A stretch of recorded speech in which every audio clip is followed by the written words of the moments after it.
most of the time, guys, we don't really like Eagles fans. Because of that, I mean, like, kind of got to agree with them there. I mean, I'm pretty interested to see what happens in Dallas. Thanksgiving's so close, guys. Again, we're getting close to that time of the year where it's playoff race. But again, holidays are just about here, and big Sunday of football to get through. Let's go.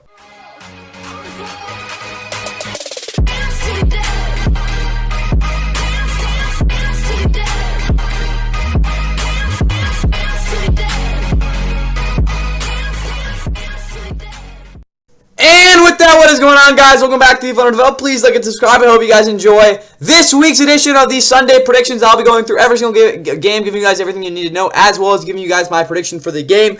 Other than that, though, we kind of have to get in this because I think how many games do we have? We had a couple teams on a bye, but I think we have, let me think, 12 games to get through here on Sunday, so I mean, I think less than last week, but still not that big of a difference. Obviously, week 12, most years this is Thanksgiving, but again, I think there's like 2 years in terms of like the 5 or 6 or 7 days, I don't know, something like that on the calendar where like every other year, something where you can have a week 12 non-Thanksgiving week like we did have it last year. But whatever, you get the point here, leap years and all that. Thanksgiving's week 13 this year. We'll reveal the playoff picture on Thanksgiving Day. But anyway, our matchup here, first one we'll be getting through is not the greatest one, I mean, for a lot of reasons. But we got the Jets and Ravens here. Jets coming at 2-8. They're obviously last place in the AFC East, probably by a decent bit. I'd be shocked if they don't end up here by the end of the season. And then obviously you have the Ravens, who are at 5-5.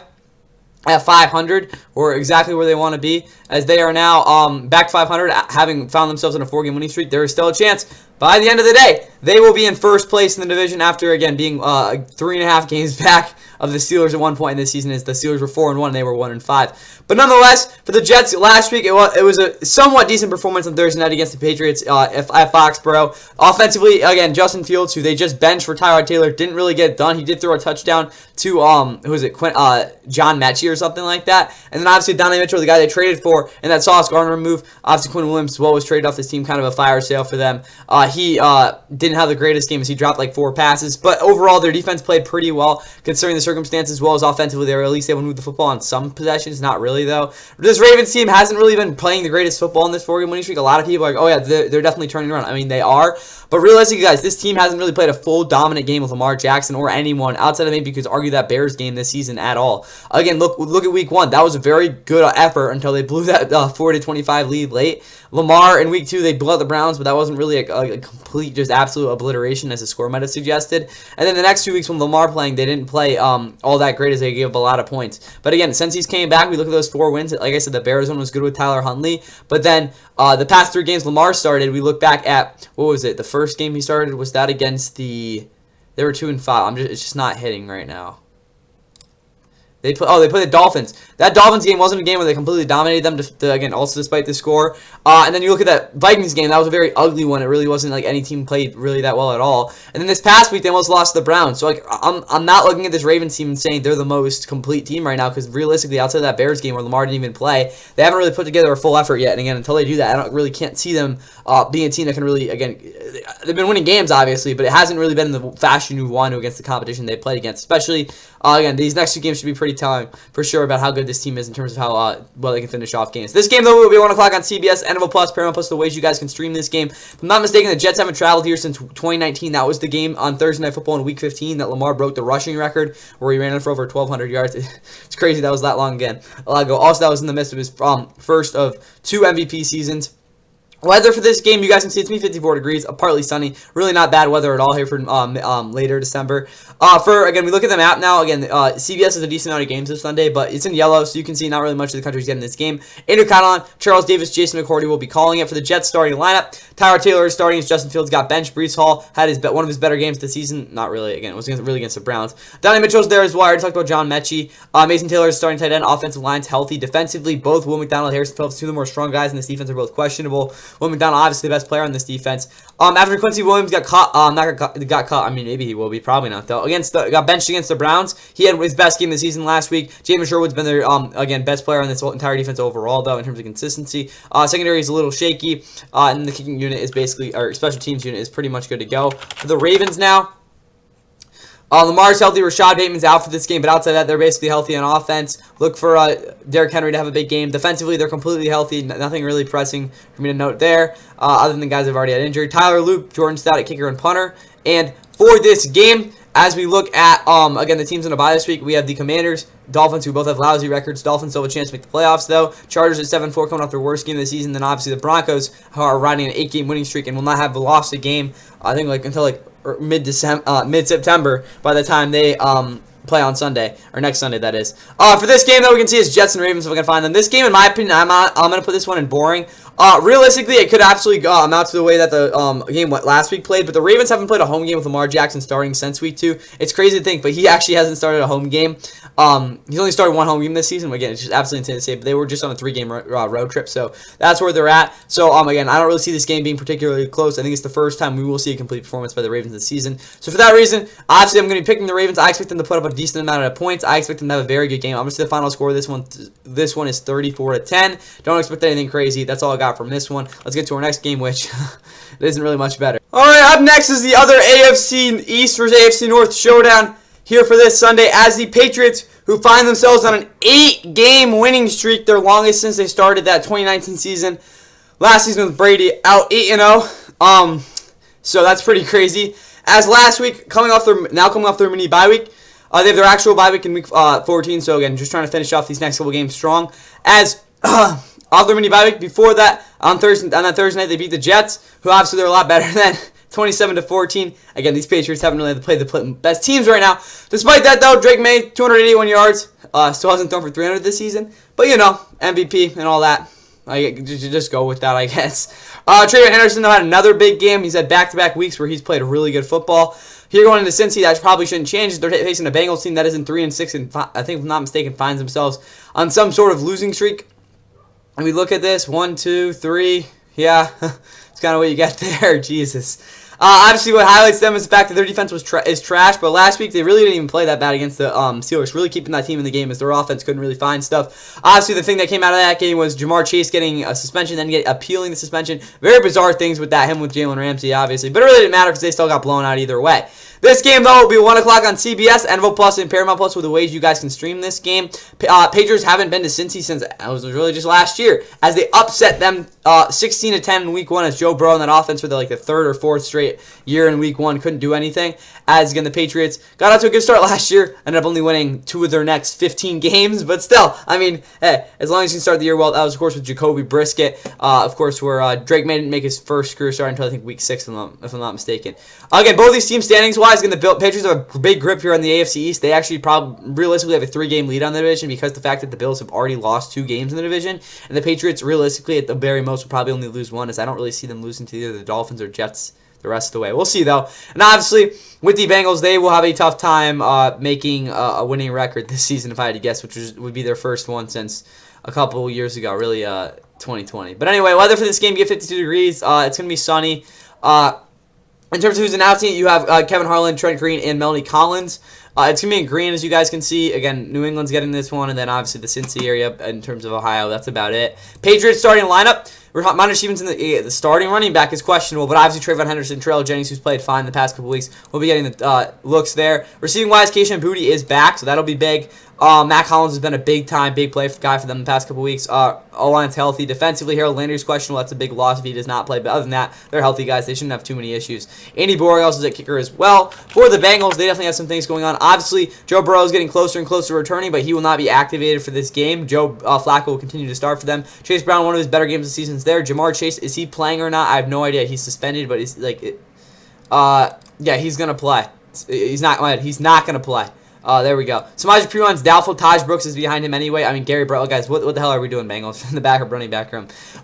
Higgins was pretty good. He had a touchdown last week. Offensive line's healthy. Defensively, Trey Anderson's out. Expecting a lot of issues on this defense in some ways. Cam Sample is out, and Shamar Turner-Stewart is an absolute bust.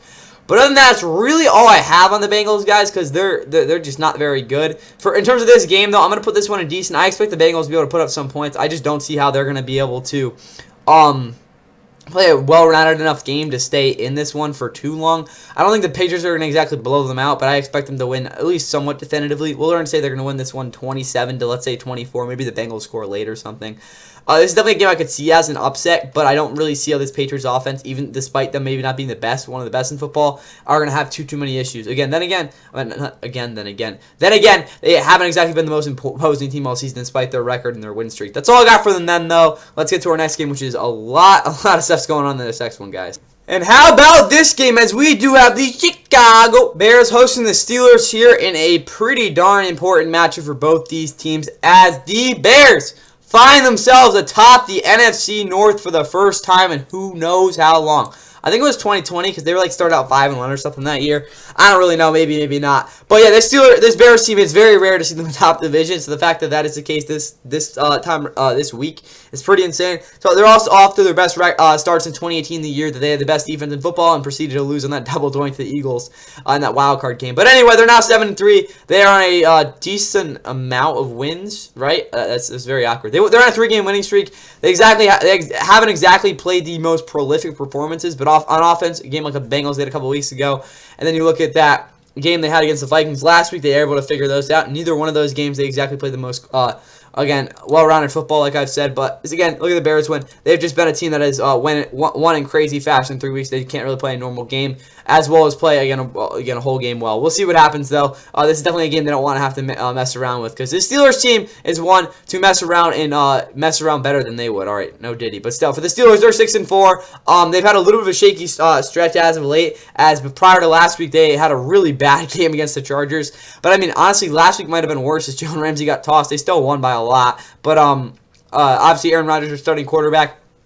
Former Packer, all that. I don't really need to get into that. We all know who he is, hopefully. Unless you're a casual. I don't know. Casuals don't know who Aaron Rodgers is. But yeah, he broke his hand. He's trying to play. I don't really know what that's all about. That's pretty crazy. But yeah, this is definitely a game they're going to want to win, as they are holding on to the North, not the NFC North, the AFC North by not even a thread. It's like nothing. Like they're not even holding on to this division. It's that bad. But anyway, Steelers haven't been here since 2017. I don't really care about the game. I think that was one of the games they lost here, because I think they went like 13-3. They did play in 2021 in Pittsburgh. That game was a thriller. It was when Justin Fields still, I don't know, it was like his third or fourth start of his career. Steelers won that one 29-27 when Big Ben was still around. This game will be at 1 o'clock on CBS though. NFL Plus, Paramount Plus will be the ways you guys can stream it. For the weather for this game, you can see it's 49 degrees. It's going to be sunny. It's pretty decent weather, at least from what I can see. For the Steelers, though, you guys can see Aaron Rodgers. Oh, my goodness. I'm not locked in. There we go. And now, map-wise, it's in blue. You actually get a decent amount of the country getting this game overall. That's why IND KC, JJ Watt are on the call. Since CBS doesn't have a doubleheader, this isn't a national game. But, again, trust me, this is probably CBS's second-best game of the day. For the Steelers, though, Aaron Rodgers is questionable. I don't think he should play whatsoever. I mean, if you have a broken hand, you can't hand off the ball. Again, this is similar to what I think Justin Herbert had on his thumb back in 2023, and then before that, he got injured in like week 15 that year. That was a lost year for them. I'm gonna stop raining though. Yeah, I don't think he's going to play, guys. You have a freaking broken wrist, bro. You're not going to play. We'll see, though. It's crazy. Stranger things have happened. Jalen Warren, Kenneth Gainwell in the back of Kenneth Gainwell off a 2-touchdown receiving game. He had an actual receiving line, which is pretty insane. Donald Washington's an absolute monster. The whole defense outside of Alex Highsmith, who's been off and on the field this year, is healthy. Chris Boswell and Corliss Waitman, a kicker and punter. For the Bears, you can see Carol Williams, the quarterback, DeAndre Swift, Kyle Monangai in the backfield, Theo Bennett, their left tackle, who is questionable, obviously, with Braxton Jones already on IR. My guess is Ozzie Trapolilo would have to get thrown out there, which is definitely going to be an interesting thing if that actually comes into fruition. Kyle Monangai should be their starter, in my opinion, as well. Defensively, yeah, all three starting linebackers are out. Again, Noah Sewell's been the greatest year, but he has been a competent player. Ruben Hypolite, again, will have to probably headline this group. Yeah, when you're down three, that has to be like once every 5 years this happens. Like, holy crap. Brisker's questionable as well, but yeah, this is not the greatest situation for them. Carlos Santos, Torrey Taylor, who's supposed to be one of the best punters ever. However, his stat lines, again, this is very casual, but they don't look bad, I guess. I don't know. Anyway, though, for this game, specifically, I'm going to put this one in entertaining. This game's going to be close. It's going to come down to the wire. I mean, with the Bears without their top three linebackers, I really expect the Steelers to be able to maybe not exactly create displacement every play, but to at least get 4 yards. I mean, that's got to be a given, right? And even if Aaron Rodgers doesn't play, Mason Rudolph play action, those underneath routes have to be hit every single time. But other than that, for the Steelers, yeah, this is definitely a game that should be pretty decent. Again, like I said, it'll be close. Come down to the wire. For who actually wins this one, this just feels like a game that the Bears are finally going to lose. Like I said, you mess around too long, and face a team that messes around better than you. And again, the Steelers do that pretty well. So I'm going to say they pull off the upset here. I'm going to say this final score is going to be 19-16, maybe maybe OT, maybe not. Game-winning kick, probably. But that's all I really got for you guys in this one. And now we get on to our next couple games. Now on to Fox's regional games here in the 7-game early window. First one we will be getting into is the Seahawks and Titans, probably the least competitive matchup of the week. Seattle last week, despite Sam Darnold seeing ghosts and throwing 4 interceptions for the 3rd time in his career, Seahawks were still able to make it so close as they did need a little bit of a big time play from Jason Myers, their kicker, to set that game. Or Jake Myers, what the heck's his name? I'm actually a brick, bro. He's been their kicker for like how many years? At least 6, right? It's been at least 6, right? Since 2019, he's been there. He's been around since 2015. Damn, how old is he? A little bit of an elder statesman. He's always been a really good kicker, though. Like, I kind of forgot he was on the Jags, to be honest with you guys. But yeah, he low profile guy. Jason Myers missed that 61-yarder by about 5 miles, but it really didn't matter because what we saw in that game from the Seahawks is even though if their offense is just completely stinking out the joint, which it did for most of that game, the running game really wasn't that effective. It still was decent, but not as, I mean, technically by the metrics better than it usually is, but still not what it needed to be. Their defense is good enough to carry this team. They ended up losing, seeing their road winning streak come to an end as they had not lost a road game since week 4 of last season in Detroit. So that was pretty crazy. But defensively, they're just an absolute, like, there's some like freaking beasts on that D-line. I'll tell you that. Even though they didn't get a sack. Seahawks, though, coming off a pretty disappointing performance in terms of what we saw from Sam Darnold, but overall, could definitely have had worse things happen. Titans, though, are 1-9. They're the worst team in football. They haven't won since week 5. They haven't won here since, I don't even know when. It's been a minute. They haven't won since week 9 last year at home. That's insane. They've been absolutely abysmal this season, guys. Cam Ward struggled mightily. But it's finally got that touchdown-interception ratio back to even, which is still not great. Mike McCoy, their interim head coach, really hasn't done anything to inspire this team either. Worst record in football. Had the number 1 pick, at least at this moment, for the 2nd straight season. Again, it could definitely be better in Nashville there. This game, though, will be at 1 o'clock on Fox. Fox 1. As well as the NFL Plus. Those are the ways you guys can stream this game. Seattle was here just a couple of years ago to knock the Titans off 20-17 to keep their playoff hopes alive. They ended up not making it because they choked in like week, 17 that year against the Steelers. But still, that's the last time they played here. They also played against each other in 2021. That was a pretty big thriller. But again, this really won't be that. I'll tell you that right now. Seahawks, though, are still 2nd place in the division. They do need to probably beat the Rams. No, they're going to have to beat the Rams in week. More likely than not, they're going to have to beat the Rams in week 16 to win the division. For the Titans, they're doing their own thing.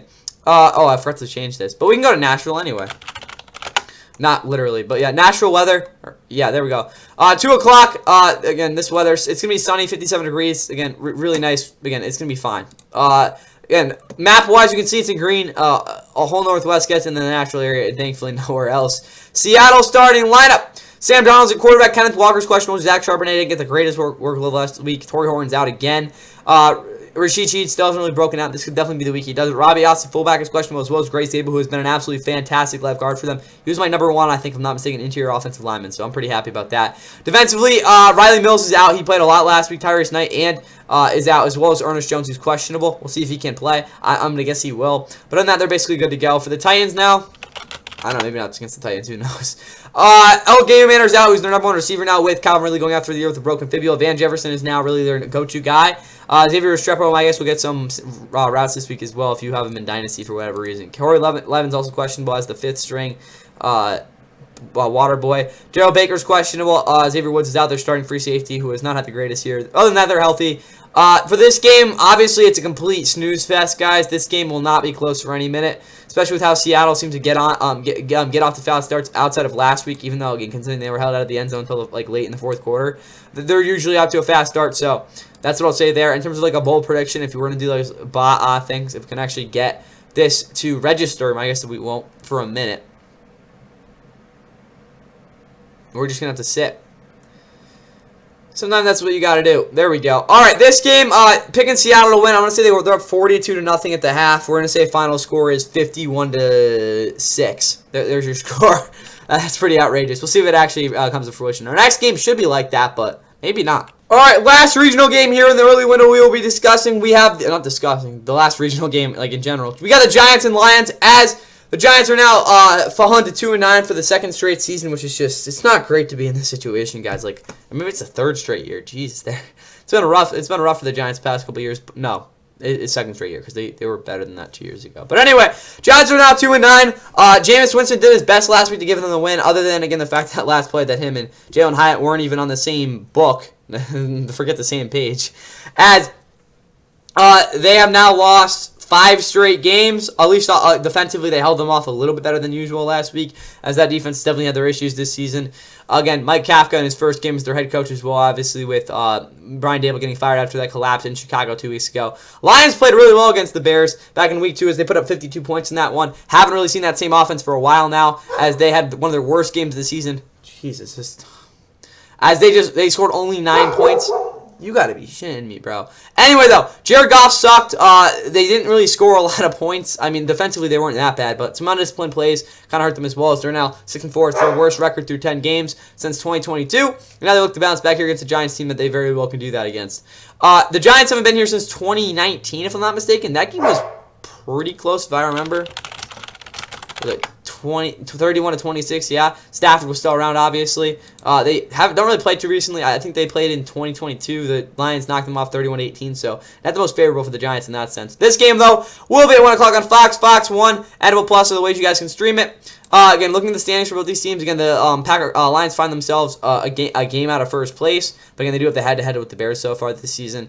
And then the Giants are obviously way down there. But honestly, again, if they win a game or two, they should be able to get ahead of the Commanders if they... Commanders make the wise decision not to play Jane Daniels the rest of the season. But anyway, you can look at the map. It's in blue. Again, it's a decent map of the country in terms of, again, what we have for the big game. Kenny Albert and Jonathan Limo will be calling this game as well. I think as well as whoever... Was it Lindsey? Not Lindsey Zarni. Someone? What are you doing, bro? What are you doing? But anyway, for the Lions, not the Lions, the Giants, Jackson Dart is not going to be playing in this game. Jameis Winston will be out there. Tracy and Devin Singletary are healthy. Obviously, we already know Cam Scadabo's out the year. Other than that, though, offensively, they're good to go. Other than the guys we know who are injured. Bro, that's not where you scratch. What are you doing? Lock in, bro. Anyway, though, defensively, Kayvon Thibodeau's out. Paulson Adebo's also out. They're basically the two of the better veterans. Is Kayvon Thibodeau even a veteran at this point? Who really knows?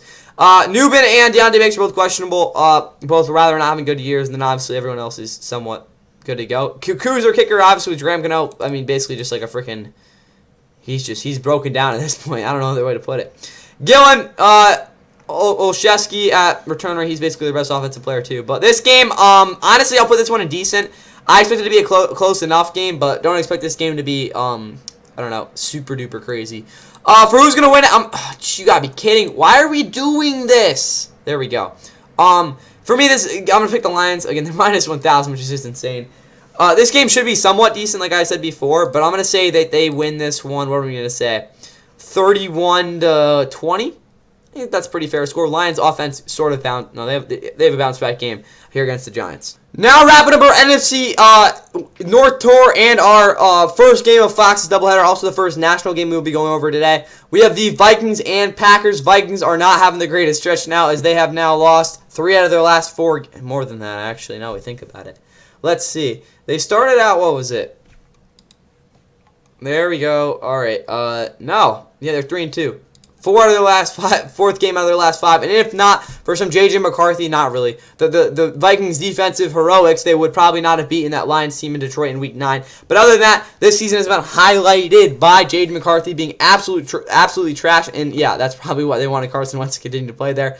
But in his second consecutive home start, he disappointed as again against the Bears. They got outplayed for that entire game and somehow still found themselves with a lead late. Again, 2 McCarthy picks kind of got them to that spot before, again, they took the lead. And then their defense and special teams kind of crapped the bed on that last drive and gave them the well-deserved loss they ended up accumulating there. So, for the Vikings, they're now 4-6. Again, they were, what were they, not 8-2 last year at this point. Again, they were 4-6, if I'm not mistaken. Or no, they were 5-5. So, this is by far their worst start since, or not by far, this is their worst 10-game record since, if I'm not mistaken, maybe 2021, right? No, 2020, something like that. They haven't been this bad in a while. Packers are 6-3-1, coming off a big, important win against the Giants last week. Not really against the opponent, more of what they need to do to bounce back, because their offense had a pretty decent week. Jordan Love has one of his better games of the season, and defensively they're able to figure some things out and hold down the fort at the end of that game. But nonetheless, this is still a Packers team that offensively hasn't really gotten things completely going in the past couple of weeks, as well as defensively not having their greatest Again, game every single, not greatest game, the greatest consistency either. Vikings last year when they came here to Lambeau to play the Packers, they upset them 31. Not really upset. They beat them 31-29. Came into that game at 3-0. Jordan Love, if I'm not mistaken, threw 3 picks in that game and 4 touchdowns. It was a wild game. And then again, I think the Vikings were up by like a lot. Not 2024. They were up by a lot. What was the yeah? It was 28-7 at the half, and the Packers scored 22 points in the fourth quarter and nearly win that one. Sam Darnold played pretty well in that game as well, so that was a pretty wild one last season. But anyway, this game will be at 1 o'clock on Fox. Fox 1, NFL Plus are the ways you guys can stream this game. Green Bay weather, to me, 43 degrees. It's still a little chilly. You get a decent amount of wind, but overall, pretty generous weather here for November. Again, you can see that the Vikings and Packers here in the division. Packers are in fourth by a half game. It's a second, and then you get the Vikings down in last place. But for the announcers in this game, you guys can see it is the national game, so it's going to be in red. We got Joe Davis and Greg Olsen, as well as, if I'm not mistaken, Pam Oliver on the call. So Fox's second team for this doubleheader. Again, here with this one. Vikings starting lineup. Offensively, they are absolutely healthy outside the guys that have already been out for a while. Expect Justin Jefferson to have a bounce-back game. Defensively, Jonathan Grenard's questionable. He has not had the greatest season, but again, they were able to manage last week without him. Will Reichard, Ryan Reed, kicker, and punter. For the Packers now, we look at them. Jordan Love at quarterback. Josh Jacobs is questionable, as well as Emmanuel Wilson, Savion Williams, and Dontavian Wicks, all key players. Wicks, my bad. Obviously, Christian Watson coming off one of his best games in a while. The O-line's healthy. Quay Walker is doubtful. Lucas Vaness and Carl Brooks are both questionable. But other than that, defensively, they are about ready to go. Nate Hobbs is also out. For this game, I'm going to put this one in entertaining. I don't see this game being one that's going to be the most highlight filled is probably the best way to put it. I think there's going to be some ugly parts of it. That's really how the Vikings games have been the past couple weeks. It should be pretty close, though, so I'll put it there. I don't really see this as a true national game, though. There's definitely a better matchup you could have seen on here, but we'll see what actually happens. For who wins this one, I'm going to say the Packers figure it out. It's going to be close. They're going to score 27 points, but I'm going to say the final score is 27-21. Vikings offense has their falterings that end up leading to their demise here, maybe despite a fourth quarter push or something. That's all I got from you guys in this one. Now let's get to our best game in the early window. And CBS's featured game of the week brings us to a monster one between the Colts and Chiefs. Both these teams seeing this game in at least some semblance as a must-win. Colts off their bye coming at 8-2. But aren't on the greatest of hopes, as they did need Jonathan Taylor to run for 44 yards against the Falcons back in Berlin when they played back in Week 10. So technically, if you look at it, they haven't won a game in the U.S. since Week 8. And against an actual NFL team probably since Week 7. But anyway, Colts 8-2. This is their best record they've had in a long time. Danny Dimes, Indiana Jones, all that. Bro, shut up. All that going on. But for the Colts, pleasantly surprised by, again, the way they played it back in Week 10. But still, this is a team that has not really been a really good team in a minute now. As, again, when they played the Steelers back in Week 9, it was a turnover-filled game with 6 of them committed by them. 5 of those by Daniel Jones. A lot of other issues went on around as well for them. For the Chiefs, they're at 5-5. They're finding themselves on a 2-game losing streak, but have only lost 1 game at home this season. I think that is important to mention, that loss being to the Eagles, Super Bowl defending champs and stuff. So kind of excusable there. Again, when they found themselves in an 0-2 hole at that point in the season. But the past 2 games have been scary in terms of how concerning they have been, as the game against the Broncos really showed that they aren't really a team that can just kind of like win these one-score games. They have not won a one-score game this season. They are, I think, 0-4, 0-5. They have won their 9 one-score games, though, which is pretty good. So I guess they'll have to win this one by double digits or something. But anyway, Colts have not been here, if I'm not mistaken, since 2019. If I'm thinking right, yeah. The Colts in that game won that one 19-13, upsetting the Chiefs. They also played in the divisional round, again, I think that same calendar year, so they haven't really played here in a while. This game, though, will be 1 o'clock on CBS, as I mentioned a little bit earlier. NFL Plus, Paramount Plus are the ways you guys can stream this national game. Standings for both these teams, it looks very, very not clear if the Chiefs are going to have a shot to win this division, being realistically, what are we going to say, at least a game and 3 games back by the end of today. Or, yeah. And then we look at, no, not today, by the end of Sunday. For the Chargers, the Chargers are obviously ahead of them with a game in hand on them as well. For the Colts, they obviously are only now find themselves in a place where they're only actually a game up on the 2 games up on the Jags, and also have a very real possibility of having a big game against the Texans next week, which it already is going to be, which could obviously decide the Texans' chances at the division. Well, who really knows, though. Weather for this game, you guys can see it's 55 degrees, decent, not really much wind at 5 miles an hour. Also, it's going to be sunny. Map, you guys can see it is in red. Again, it's the national game. Jim Nance, Tony Romo, Tracy Wilson are on the game. So as you can see, a lot of the country will be getting this one for the Colts.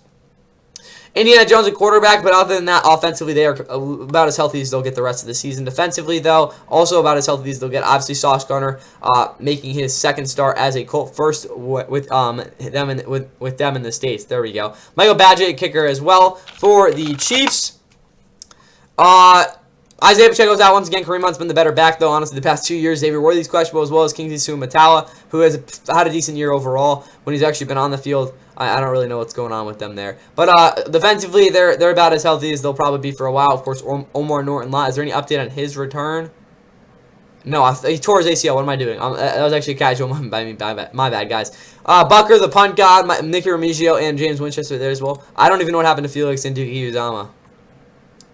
Hamstring. Yeah, he's an absolute bust, guys. Like, what are we doing, Chiefs? 2023, didn't play. 2024, did play. Still sucked. Like, what else am I going to tell you? Like, he's about as cooked as they get there. This game is a game of the week. It's just, there's so much crucial. Honestly, guys, without the Chiefs playing, it probably shouldn't be this. But considering how important it is for them here, I have to give this one this sort of, attention. It is one of the big games of the week here. But anyway, for who actually wins this one, again, it's a 50-50 in terms of the percentile. Chiefs are favored. Honestly, guys, I think the Colts, this is tough. I'm picking the Colts here. Realistically, I think the Chiefs. I'm picking the Chiefs. They're 3-1 or something like that at home this season. This is a game they need to win. I said that last week. I'm like, they're gonna beat the Broncos, beat the brakes off them. That obviously didn't happen. I gotta acknowledge that this is a different Chiefs team than really any other Chiefs team. Like, we're talking in common. Like, what do they have? Like, oh yeah, they win these one-score games. This Chiefs team hasn't won a one-score game. My prediction of this one, they finally get it done. They win this one 21-20. It might need a freaking Harrison Butker game winner or some bomb to win this one or something. But honestly, they finally get it done. The Colts are handed their second loss in the last 3 games. Chiefs continue to get a desperate win right here. And that's really all I got for you guys here for this game. It's crazy to think, but I don't really know many weeks where we've had the late windows plus Sunday Night Football not have any weather in them. But again, that's what we got here as the first game here in the late afternoon regional window we will be talking about. It's an absolute stinker and a tank bowl as the Cleveland Browns will be traveling to Vegas to take on the Raiders in one of the worst games of the season. Browns are at 2-8. They played, somewhat competitive against the Ravens. Myles Garrett's 4 sacks, a pick 6, and whoever else knows what happened. Still weren't enough to knock off the Ravens' Shedeur Sanders, who is making his first career start here, and is getting a lot of headlines after going 4-16 for a pick last week. Will again be making his NFL starting debut against a Vegas Raiders team that obviously has had about as worst of a season as they could have thought of, as they have already traded away Jacoby Myers and a lot of other things, and as well as their defense playing terrible last week. They're giving up 4 touchdowns on a short, now coming in here on a short week against the Cowboys, again, in which they, honored Marshall Neal and RP to him. But yeah, again, I covered this game on Monday for the Raiders. Again, they're just a team that has absolutely nothing going for them right now. They're absolutely atrocious. But at the same time, I think there's still some situations where they can be at least playing decently. This is definitely a game where I'm like, they probably should win in some senses, but who really knows? This game will be at 4 or 5 on CBS, NL Plus, Paramount Plus, or the way you guys can stream it. The Browns were just here last year. They lost them to the Raiders 2016 on a Deshaun Watson strip sack, fumble, everything you can imagine there. As you might imagine, both these teams are at the bottom of their division by at least a decent bit. Not really for the Browns, but still. Both these teams stink. We look at the map. It's in teal blue. And you can see very, very little of the country's getting this game on a grand landscape there. For the Browns, though, Dylan Gabriel's out with a concussion. Shedeur Sanders, as I mentioned, will start. Quinshon Judkins hopefully will have a better game than last week. The rest of this offense, outside of Jack Conklin being questionable, is good to go. Jamari Thrash is also out. I forgot to mention that. Defensively, Alex Wright's out. He just got his contract extension, 3 years, $33 million. But other than that, offensively, they're going to figure some things out. And Carson Schlesinger, I think if I'm not mistaken, is the Rookie of the Year favorite, which makes most sense there. Andre Schmidt, Corey Borka is the kicker and punter for the Raiders now. If we can get to them, there we go. Offensively, they're basically healthy. Obviously, Cole Miller's out for the season. Defensively, they are completely healthy, actually, as well. So they're not good, but they're definitely healthy. Daniel Carlson, AJ Cole, kicker and punter. For this game, obviously, it's a tank bowl, but it's going to go in the game of the week because it obviously is. This game is so good, guys. You should drop $500 for a suite for this one. For who wins this one, I honestly don't even give a crap. I'm going to say the Raiders do because I don't believe in Shedeur Sanders can throw a forward pass. Raiders win this one 20 to... Honestly, it was Titans game 20-10. There's your final score. And the other game CBS is sporting for us in this late regional window is the Jags and Cardinals. A little bit more of an enticing game and hopefully a little bit more of a competitive game in terms of, no, honestly, who really knows? This could be worse. Jags are at 6-4 coming off their best game of the season as they kind of found themselves in a little bit of a rut as they had lost 3 of their last 4 games prior to that game last week in which they had gotten blown up by the Rams in London, stunk it up against who they play in Week 6. On offense against the Seahawks in Week 6 or 7, I don't really remember. And then in Week 9, they barely escaped the Raiders before blowing a 29-10 lead to the Texans. So that 35-6 dropping the Chargers at home last week was much needed for them. They're off their best start through 10 games with a first-year head coach since, or the only other time, for the second best time in their franchise's history is again Doug Marrone back in 2017 brought the Jags to a 7-3 record that season, but it really doesn't matter because this team has really good defense anyway. Cardinals are at 3-7 off of the backs of a blowout loss to the 49ers in which Jacoby Brissett had 47 completions for them. Still wasn't enough to win. Michael Wilson had like 15 catches for 185 yards. Absolutely ridiculous stuff there. Cardinals though, after that 2-0 start, have lost 7 out of their last 8 games. Kyler Murray, again, very uncertain future for him there. Jonathan Gannon proceeds to lose games the way he does, as he has lost the last 2 games against NFC West opponents. There's a really good chance he will not be their head coach next season. Jags have not been here since 2017. Don't even care about that. They did play in 2021, though, the last time these two teams actually met overall. And the Cardinals won that one 31-19 when they were in the midst of their 3-0 start. And I think only playoff appearance since that NFC Championship appearance when they got destroyed by the Panthers out, was it 2015? This game will be at 4:05 on CBS, NFL Plus, Paramount Plus, are the ways you guys can stream it. Standings-wise, you guys can see Jags are fighting for, again, a chance to knock off the Colts there. Again, I think they definitely have 1 game on them. And then we look at the Cardinals. They're absolutely well off in terms of their any shot of winning this division. There's no way, guys. No way. That would be a crazy money line to bet on now. Or odds. There we go. Jags and Cardinals, in terms of the map, you can see it is in orange. I mean, some parts of the country are already in this game. Not a whole lot, though. For the Jags, Brian Thomas is out as well as Hunter Long. But realistically, other than that, Anton Harrison's out. They're healthy. Defensively, Trayvon Walker's out. Jarian Jones and Jordan Lewis are both questionable. So, yeah. But again, maybe get a little more yardage. Cam Little, Logan kicker, and punter. For this game, I will actually throw this one in decent. I think there will be offense in this game, which I think is enough for me to put it there. But realistically, guys, this game won't be too competitive. But with that said, for actually win this one, I'm going to say the Jags win this one 30-22. We'll say that. Cardinals, I don't know, Jacoby Brissett throws for 300 yards and 2 touchdowns, 2 picks, something like that. And I don't know. Their offense has a decent game. I can see them running the ball decently. I don't think the Cardinals have a good run defense. Do they? Who knows? Yeah. Oh my God! Just be prepared for this next one. That's all I'll say.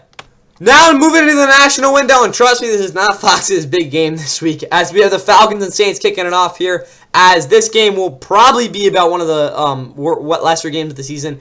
And don't get it fooled, it's not the Browns and Raiders game by any means, so don't expect me to be putting it anywhere like that. But the Falcons come this one at 3-7 on a 5-game losing streak and about the worst stretch of theirs in a while now, as they do not have their first-round pick, and they will be having to start Kirk Chains for the rest of the season as they try to get some value out of his contract or anything of it. Not really value, just return-ish. No, it's not even return. The Falcons are a mess right now, guys. 5-game losing streak, in which last week they found themselves giving up 450 passing yards to freaking Bryce Young. What are we doing, Falcons? Jeff Ulbrich, you're an absolute moron. Even more and more than your freaking kid, bro. Who knows? You know where he gets it there. But yeah, the Falcons are now 3-7. That they suck. The Saints are also pretty bad. They're coming off their bye week, though, feeling pretty good as they did knock off the Panthers pretty bad. It was 17-7, but the game probably was worse than that as Tyler Shook had his best start of his career again, and there really weren't much to choose from. But still, legitimately a good start there as the Saints snapped their 4-game losing streak after that one. But obviously, this is a Saints season that we kind of expected to happen as they go into their, I guess, technically their second half of the season, trying to maybe upset some teams here. But the Falcons last year, when they headed to New Orleans, the Saints upset them when they started out 6-3 last season, 20-17. So again, that's kind of when things started to go downhill for Kirk Cochran. So maybe again we see something good here. Who knows? This game will be at 4:25 on Fox, though. Fox 1, NFL Plus are the ways you guys can stream this one. For, again, the standings, both these teams are in somewhat last place in the division. They're probably jockeying for, again, the number 1 pick or something. Who really knows? You can see on the map, it is in blue. Adam Amin, Drew Brees, and whoever else is on that booth will be getting this game. I think maybe it's Syracuse sticks, so again, not really much of the country getting this one. For the Falcons, Kirko Chain's a quarterback. Bijan Robinson in the backfield. Drake London will be out for this game, as well as Matthew Bergeron and Chris Linster both questionable. I would not be surprised if neither one of those guys played. Maybe one of them will, though. Zach Harrison's out. Leonard Floyd's questionable. Josh Woods is also out. Billy Bowman, the safety, at not the safety, the nickelbacker will be out for this game. Zane Gonzalez, Bradley Pinion, the kicker and punter. For the Saints now, they, in fact, have Alvin Kamara questionable, but other than that, and Talisi Fulaga questionable. Offensively, they are about as healthy as they'll be the rest of the season. Again, you have Chris Olave there, Devon Bailey, Mason Tippett, all at receiver. Defensively, though, there's definitely some interesting things to look at. First of which is Cooley McKinstry, who had his best game of the season against Carolina, and then probably DeMario Davis, who had a couple of big-time plays as well as he continues on his run to maybe be, I won't say first-team All-Pro, but definitely an All-Pro if I had to guess that they're here in his 36-year-old season. Blake Gruby, Kai Kruger, kicker and punter. This game, obviously, for me, is an absolute snooze fest. This game's going to suck. I don't really need to tell you guys much more. For who actually wins this one, if I can get to it, I'm going to say the Saints, even though I think the Falcons realistically will win it. I have a good feeling about that. I kind of need the Falcons to lose the rest of their games, so I'm going to say the Saints figured this one out 21-12. There's a good score. And for America's Game of the Week, and what should be a pretty big one, as you guys saw in the first part of this, if you can remember back to that, where, again, that school, bro, the diehard Eagles fans, what else can I say? As the Eagles will be traveling to Dallas for an annual visit here in what should be an absolutely offensively filled game. If the Eagles can play offense, who really knows? But they come this one at 8-2, 4-game winning streak for them. They are the number 1 seed in the NFC until they finally lose a game. Please, bro, not finally lose. Finally fall off, bro, please, at this point. Yeah, defensively, they've been very, very good. They just shut down the Lions last week, holding them to under 10 points. And then the week before that, they held the Packers only 7 points. They won 2 grinded-out games in a row, both in prime time. This game isn't exactly prime time, but on a short week again, you could definitely get worse than this for them. But still, Jalen Hurts has not had the greatest of seasons. He's had some he was on a heater before their bye week. Before their bye week. But again, coming into that, they haven't really played the greatest. It's definitely the worst defense he's played since then, though.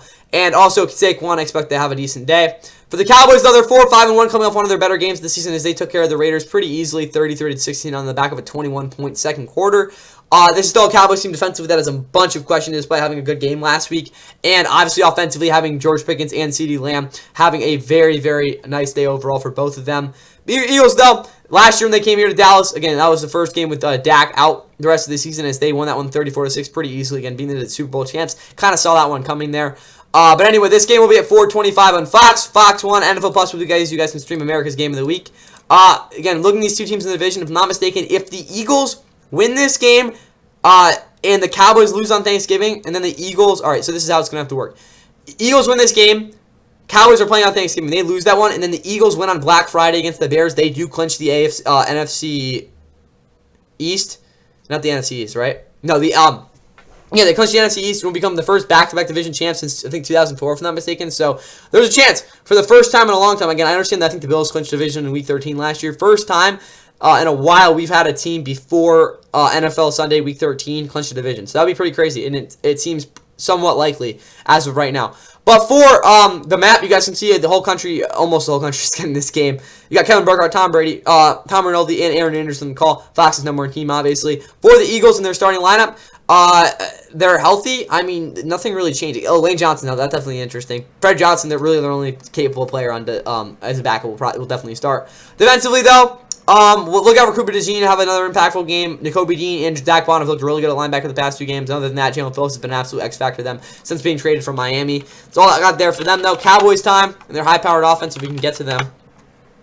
They have Dak quarterback Javonte Williams and Malik Davis in the backfield. I kind of forgot Malik Davis. No, I don't even. Who is this dude, bro? He just doesn't exist, bro. Like, this guy is not real. Like, cannot convince me with that. Keem Adenji's questionable. Defensively, again, Jadeveon Clowney's questionable, but realistically, this defense is, again, Reddy Stewart. He's good to go. I mean, great name, bro. Donovan Aziraku, Dante Fowler, DeMarvin Overshown's back again. A second game back, as well as where is he? Siobhan Revel, both those guys off of injuries are back. Again, Siobhan Revel made his rookie NFL debut last week on Monday. Brandon Aubrey, Brian Anger at kicker and punter as well. For this game, I honestly think I'm going to put this one in America's. It is America's Game of the Week, but I honestly genuinely think it is this good. I look at this game like that is a game that I will be paying attention to because I just think at some point the Eagles offense will play good and the Cowboys again I honestly think will have a big time performance here. Other than that, though, for who actually wins this game, I'm going to say the Eagles are able to take care of business here, but I do think it'll be a close game. I think it'll be one of those games where the Eagles are actually going to have to make big plays to win this one. I'm going to say 33-30 will be the final score, and I do expect this Eagles defense to have some big-time issues in this one that, again, maybe from a Dak turnover or something, are going to be able to be, remedied with. But that's all I got from this one, guys. I hope you guys enjoy this one. I think it'll be a really good game. But now let's get to our Sunday Nighter. The main event is, no, I'm joking. That's actually cooked. But yeah, Sunday Nighter. In closing out these predictions and closing out the Sunday night here in Week 12, the last, no, that's not true. We'll get to the last game tomorrow for the predictions. Not for tomorrow. So Monday, guys, for the Monday night predictions. But our game here is a big-time battle as the Bucs, who have not played their greatest football as of late, will be heading to LA to take on a Rams squad that, at least at the moment, is probably the best in football. Bucs, though, are off of a very tough game as they get 44 points to Josh Allen and that Bills team as they found themselves losing that one despite Trey Tucker having an absolute legacy performance with 3 touchdowns and 150 yards or something. I don't really know. They got themselves over 200 yards in the game, though, which is pretty rare for this Bucs team, at least recently, as they have now found themselves losers out of 3 of their last 4 games. As before, prior to that game against the Bills, I almost tweaked out there. They had lost the Patriots. Again, a lot of big plays. Again, hindered them. That one, like like they did last week. And then again, they also lost to the Saints. And then they only scored 23 points in the Saints. Well, let's put it this way, guys. Despite even though again 200 yards from the rushing game last week got them to 32 points, but on that, this offense has not been good enough. But again, to be fair, they haven't had their best offense out there the entire season as well. So I'll give them that. Meanwhile, for the Rams, they're 8-2. They're on a 4-game winning streak. They are again in sole possession of the first place in the NFC West. As you guys can see right here, they are again 4-game winning streak there. They have the division as well. Matt Stafford is in the midst of an MVP season from him, but maybe not, because last week against the Seahawks, despite them winning, I was not very happy at all from that offense performance as Kyron Williams was misused. The offense couldn't do crap through the air, specifically Stafford, and obviously Sean McVay's game plan there. And then obviously their defense played out of their minds, again, getting them that big time winning over the Seahawks. But I do need to see this offense go absolutely crazy this week for me to be, I won't say reassured, but moreover, expecting of this team. But this game will be 8:20 on NBC. As always for Sunday night, Universal will also be the way you guys can have it if you want it on Espanol. Again, I don't speak Spanish. Peacock, NFL Plus, and a lot of other junk for this one. I think Peacock's like Sunday Night Final or something like that, for who really knows. Bucs, though, will be heading again here for the first time since, if I'm not mistaken, 2021. In that game, that was again the game that the Rams won 34-24, and what was a really good game. But also, more importantly, guys, the Bucs again picked up Mayfield after that season when the Rams and Baker in Week 14 actually again he picked him up like a Thursday and not like a Wednesday night or something. Then he came into that game against the Raiders and came back and got them that Rams crazy win there. But for the Bucs in this game, they will have Mayfield, obviously. Quarterback Bucky Irving has not played in like 3 months. Chris Godwin's questionable. They do need him out there. Tez Johnson, Sterling Shepard are fine, though. Ben Bredeson's out. Elijah Klein's also there. And then other than that, I mean, they're basically okay. Mike Evans, is there any update on it? Like, obviously, he's not returning anytime soon, but is there any update on when he'll be back? Okay, maybe back in the playoffs if they get there. Defensively, though, Son Reddick's out as well as Jamel Dean. Also, it's important to mention Benjamin Morrison's questionable as well. But there is a chance if they lose this game for the Panthers to be atop the division by the end of the week. Crazy. But yeah, Chase McLaughlin, Riley Dixon, a kicker and punter as well. For this game, this is obviously the game of the week. I think this is the best game we have all weekend. Maybe the Colts-Chiefs game's a little bit better or enticing in some people's minds. But yeah, this is the game right here. So Bucs-Rams there. And for who I have winning this one, I'm going to say the Rams offense bounces back and has a big day through the air, at least for Stafford. I think the Bucs will be able to score some points, but I don't think it'll be good enough effort to really get much going, as I expect this Rams defense completely shut down Sean Tucker in that running game. I'm going to say the Rams win this one 37-23 behind a 350 passing yard game from Stafford. Rams got a big-time bounce-back offense performance, and their defense continues to play well. Bucs, I expect this game to be competitive for definitely a good bit there, but I definitely think there's going to be something missing for them overall in this game. With all that said, though, that is all I have for you guys here in the Week 12 Sunday predictions. I hope you guys enjoy all these games. I'll see you guys for the recap of this sometime tomorrow. There's a chance it comes out on Tuesday because I'm pretty busy Monday night. We'll see what ends up happening, though. Just enjoy all these games. And again, I'll see you guys for the Monday night predictions. That'll definitely be coming out on Monday. That's all I got for you guys here. And yeah, enjoy all these games. 2nd and 10. Mayfield to the end zone to Jefferson. Is that possible? Touchdown.